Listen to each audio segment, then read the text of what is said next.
Muhajir कौमी movement के सरबराह आफाक अहमद कहते हैं कि इंतखाबात में मखसूस जमात को कराची पर मुसल्लत किया गया। माजी में भी धांधलियां की गई, लेकिन इस बार धांधली के तमाम रिकॉर्ड तोड़ दिए गए। इंतखाबी नताइज से कराची के अवाम की तस्दीक की गई।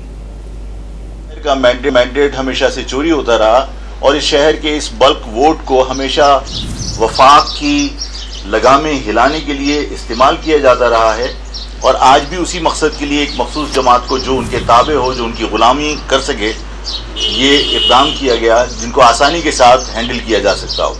और ज़ाहिर है जिनको ये यकीन हो कि आप अवाम के मैंडेट से नहीं आए और उनको ये यकीन हो कि वो किसी और की कोशिश से या उनके क्या कहते हैं जुम्बिश कलम की वजह से वो MNA बने, तो ज़ाहिर है कि उन्होंने ज़िंदगी भर उन्हीं का कहना मानना है। लेकिन इस अमल के ज़रिए इस पाकिस्तान की अवाम को बार बार ये पैगाम देना कि आपके वोटों की कोई हैसियत नहीं है, ये इस मुल्क की अवाम की तज़हीक है, इस आइन का तमस्खर उड़ाने के मुतरादिफ है।